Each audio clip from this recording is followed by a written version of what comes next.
Hey folks, it is April the 26th, and today we're going to go through 4 more slides over 1914 to about now. So we're going to lead up to World War I.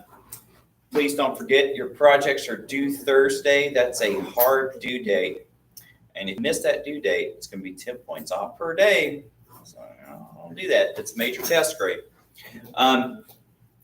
There's going to be no lecture Thursday or Friday because of the folks in class are going to do presentations, and I'm also going to read over what you submit and turn in as well. So this week is an A week, therefore Friday is an A day, in case you lost track. And next week's EOCs for most of our classes.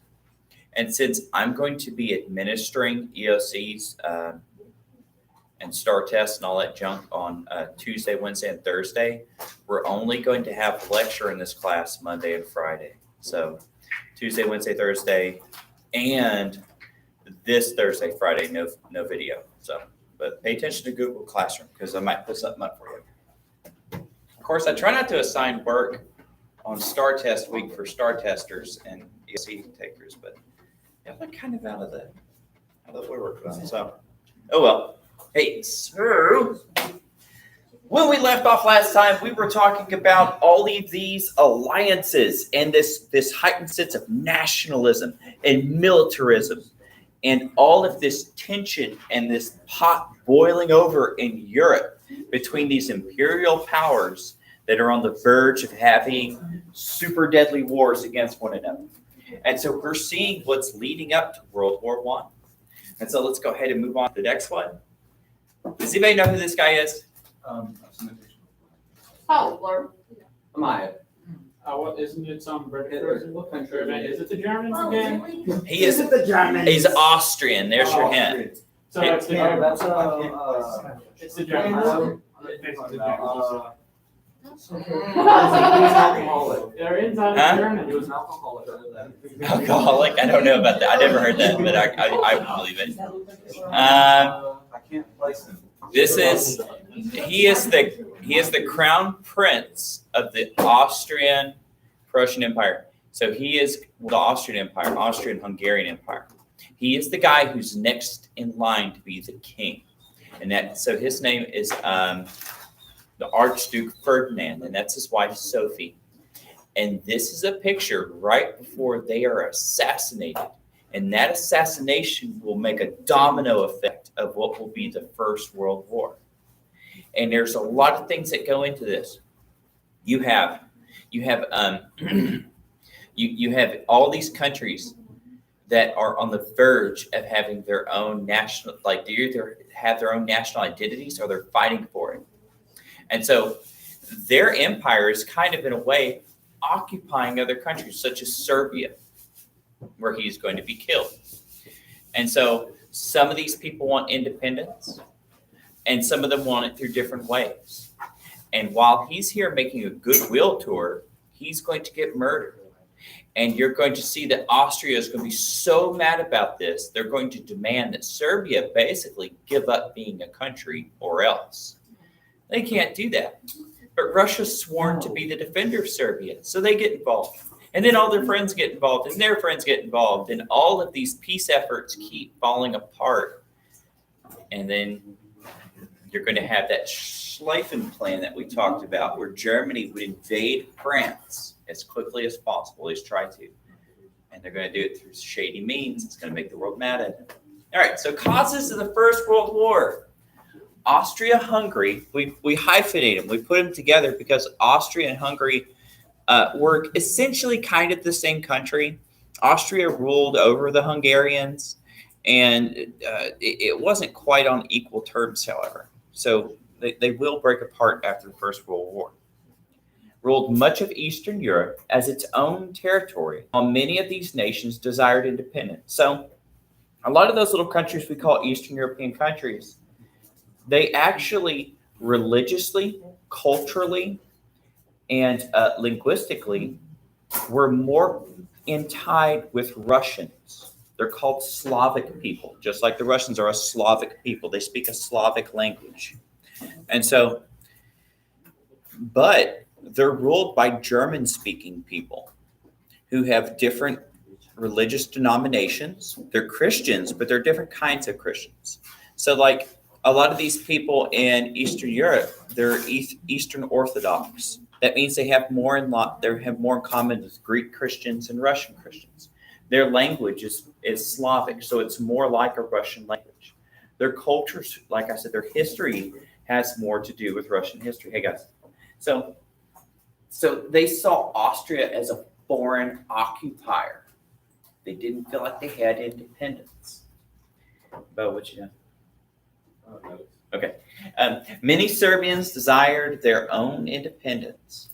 So remember, this is the time of nations. We call this, it's a period you're going to have the idea of self-determination, where people decide their own country, their own nation. So they were ruled by Austria and Hungary, while Russia claimed to be their protector. So like, okay, we're going to rule them, but Russia, through something called Pan-Slavism, they're like, if you are somebody who's culturally close to us, we swear we're going to defend you. So that's one of those things. The Crown Prince of Austria, Franz Ferdinand, and his wife Sophie visited Serbia in order to show their unity with them. And so there's a lot of tension, right? And they know that there's problems. So Ferdinand goes over there to try to smooth things over, to show himself with the officials and the people and things like that. It's like, hey, we're not so bad. When I become king, it'll be okay. You'll see. Well, we'll see. But the videos I'm going to show you is going to make it a little more clear.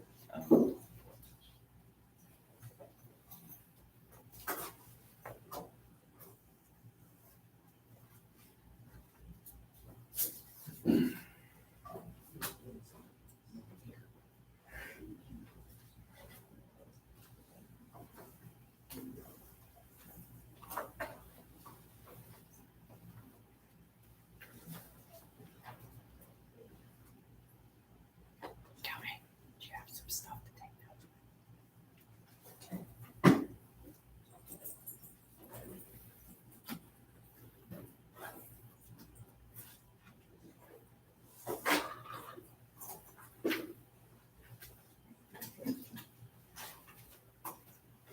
But yeah, if you pay close attention, you'll see that all of the things that are going to start this is one thing starting after another, after another, after another, after another.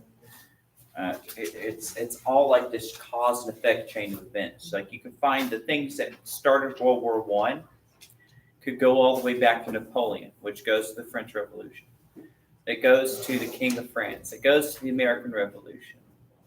It goes to imperialism. That goes to the King of England's statutory neglect, so on and so forth into the past. And you go forward. You can say World War I is going to lead to the Great Depression, and that's going to help lead to World War II, and that's going to help lead to the Cold War, and so on and so forth. So these things all have cause and effects, and it's a chain. It's an unbreaking chain of unintended consequences, where the things we do, the big things we do as nations, can have effects the next generation that we never foresee. So, big deal, Pickles. Big deal. All right, give y'all another minute. Go on to the next one. 2 of 3. No, 2 of 4. 2 of 4. So.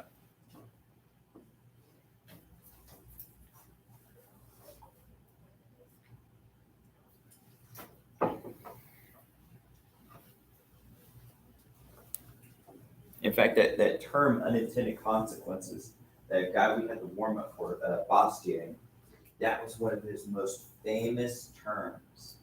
That's why he said you always have to be careful with what you do when you're a government or a country, especially economics.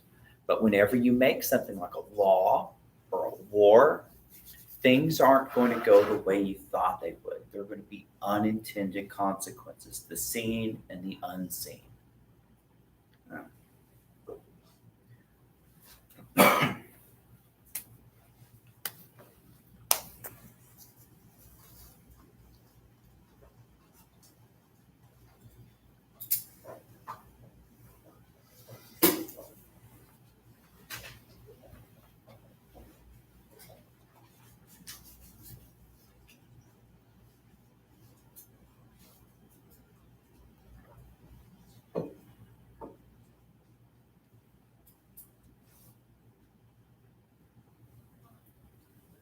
Oops.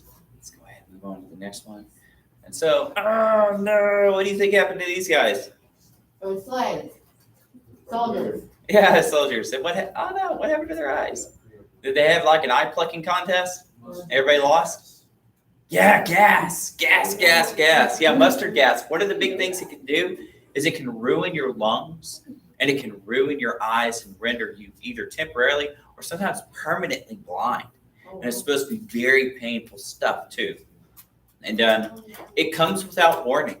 You don't know it's there. Even though it's called mustard gas, you don't know it's there until you start seeing people writhing in pain on the ground, screaming, choking.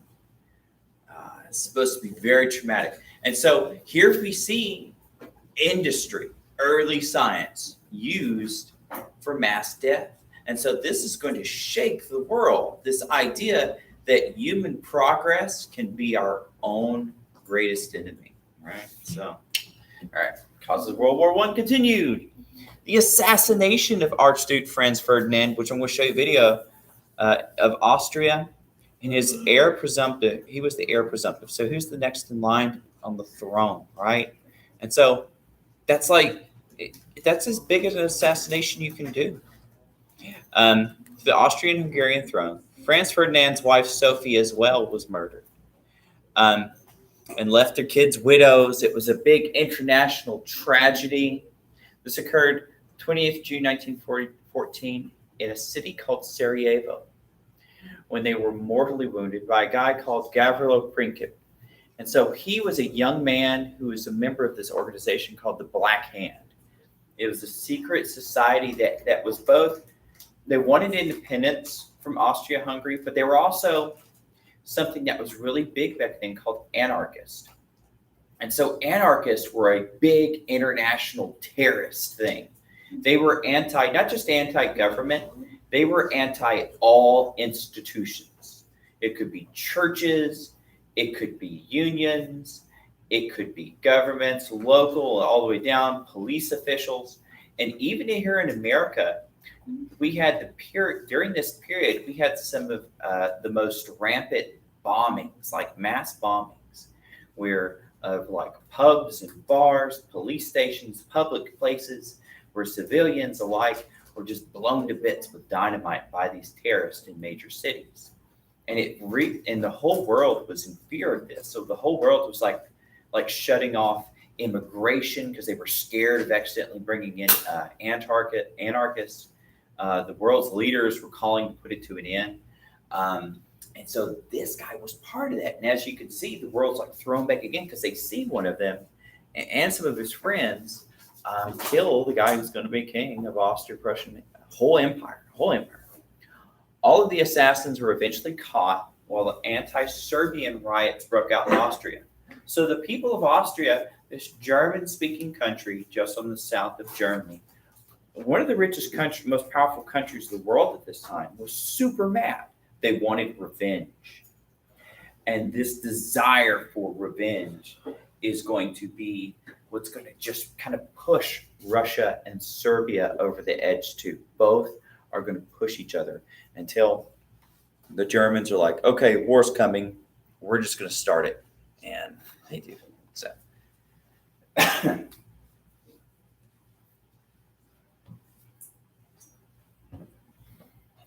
But yeah, there's a lot of, like, we're talking about these events. We're talking about events that led up to the First World War. And the reason that we study this is that history doesn't repeat itself, but it can have the same rhythm, right? So you can see what we have here is we have these dangers of alliances and pre-planned packages to where the only way we can stay safe is if we and all of our friends go to war now. And if we go first, we'll win. Well, that's dangerous. That almost happened in the Cold War, but with nukes. So that was pretty scary stuff. So you kind of, it's kind of like, it feels safe to have alliances of countries that promise to protect each other. But if you got to use it, then that means a lot of people are at war all at once. You can't pull back very easily from that. And this country, Austria here, they're going to the First World War is going to basically make it's going to shrivel it down to almost nothing. It's going to ruin Austria. It's going to ruin Germany. There are going to be unintended consequences, and they were the most eager to get into war. They were the ones calling for it, really wanting to do it the most. But it's going to hurt them the most. So, gotta be careful of that war stuff. I heard it's deadly.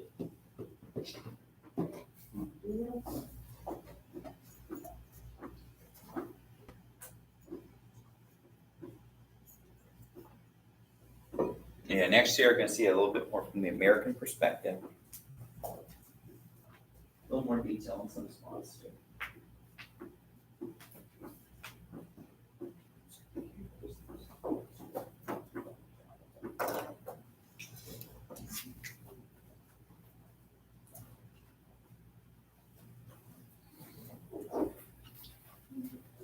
All right, kids, let's go to 304.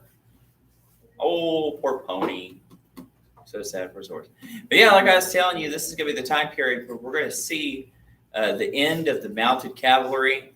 You're going to see the end, not totally the end, but also where you're going to see things like the bayonet charge are going to become less used for sure. Lines of infantry moving en masse to attack their enemy. Rough stuff. I don't know why I picked that picture. All right, so Austria-Hungary believed that Serbia was behind the assassination. They thought that their government said to do it, not terrorists. So Russian officials came to the defense of Serbia, and they mobilized their troops at the border. So Russia was like, don't mess with our neighbors. We will protect them. And so the Tsar, like the king essentially of Russia, Tsar Nicholas, got his military ready. They didn't go to war.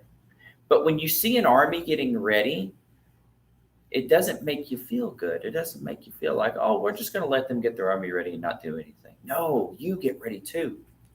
Germany was an ally of Austria, so we have an alliance, and declared war on Russia in defense of Austria. Other nations joined the conflict as their ententes. That's French for an agreement.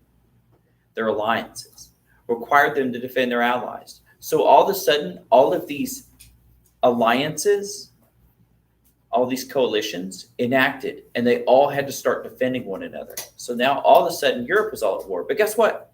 We already said Europeans basically divided up the rest of the world. And so now all of a sudden, huge swaths of Africa and Asia and all around the world, India, all these places are now a war zone, including Europe, especially where most of the fighting is going to be done. On the 28th of July, 1914, the war began. And we're going to see that Germany is actually going to try very, very hard to take out France as fast as possible. And they're going to cut through a neutral country to do so, but they're going to get stopped. And that's going to make the war drag on and on and on. And it's a lot of people say that World War I, it was like the ugliest war, where it's going to have some of the most inhumane battles, where even like their own troops, often for both sides, were just they were just thrown into battle just to make the commanders look like they were doing something. And we're back home. All the nations were essentially fed lies, told that the war is going well and we're winning. Nothing really changed for like a year after year after year.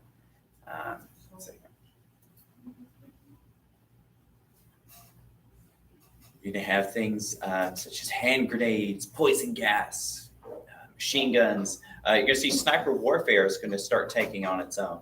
Though there were really good marksmen, like in the Civil War, right? With match barrels, long range shots, especially for the time period when they didn't have very good magnification glass or anything like that. But here in the First World War, you're going to see better scope technology. Especially you're going to have snipers looking for heads popping out of the trenches. You're going to see the use of airplanes, which will occasionally do bombing runs. but those old biplanes. But mostly they were just there for reconnaissance. Take photos of where the trenches were shot. Yeah. So they could see like enemy movement and stuff. Where are they going to go? Where are they all at? Better artillery, more accurate, explosive tanks. So yeah, a lot of technology is being developed for this. We are going to see that as America comes in, Americans are going to help in the war. So we're going to help with that final push. But for the most part, this is mostly a European war. We didn't quite jump into it as soon in this one as we did in World War II. But you could definitely say we had more of a justification to go into World War II because we were militarily attacked. Whereas in World War I, it was kind of like the Germans were a little unfair and they accidentally got some of our boats a couple of times. And that wasn't good though. That wasn't good. And they tried to talk Mexico into invading America. So we didn't like that very much. Mexico said, Take that little Texas. yeah. Well, Mexico said no. They said, no, thanks. We're in the middle of a civil war. Thank you. We can't do things like that. It's kind of hard to invade a country when you're fighting your own people. That would have been like if when we were in our civil war, if somebody said, could you please invade Canada or invade Canada? What? No, why? Crazy. So, all right. So yeah. So we start seeing motor vehicles as well. Even like these are some like really janky looking trucks there, but that's all right. It's like a covered wagon and a tractor put together. But yeah, I mean, in a lot of ways, this looks more like what we would call modern troops. See, they're wearing steel pot helmets. The rifles are not muzzle loaded. Now, in the Civil War, as the Union especially started using cartridge loaded rifles, but you're going to see it become more of the standard here, especially bolt action. All right, last one. So, belligerents. Belligerents are anyone who's fighting in a war, right? Comes from the Latin word bellos, which means war. So belligerents used all available resources in the war effort.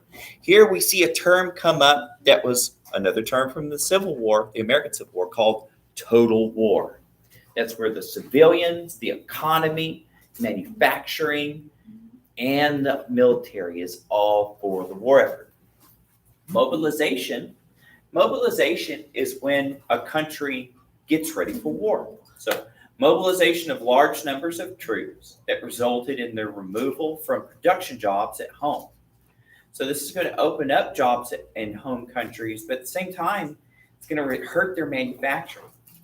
And so we see here rationing. Rationing food and other items became scarce at home, so governments set limits on what people could consume. So this happens in America. So the U.S. government, when we enter the war, is going to be like, hey, people need to use less gasoline so we can use it for the war, less rubber, eat less meat so we can feed the troops the meat. And this is going to become a big thing in World War II as well.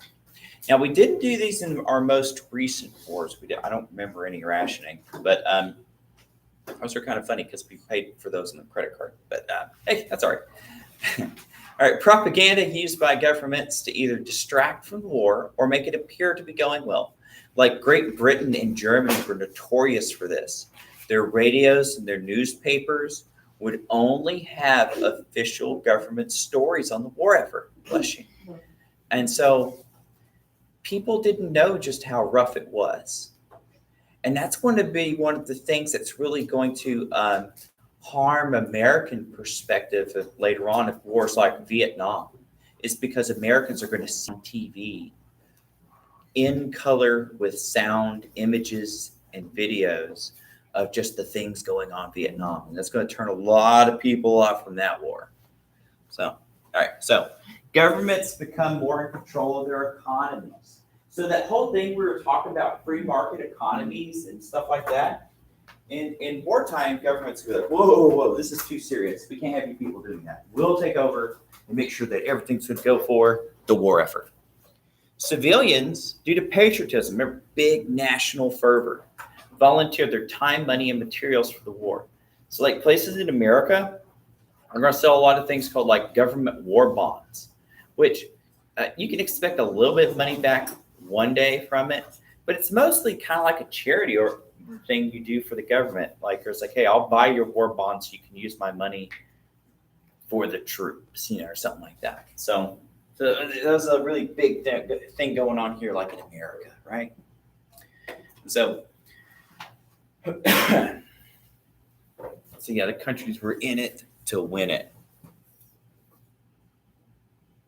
But hey, folks, that is the last slide for today. Please make sure you come back next time for 4 more. We're going to talk a bit more about World War I and the worldwide economic depression afterwards. So it wasn't just the American Great Depression. It was actually a worldwide economic depression. And we'll see you later.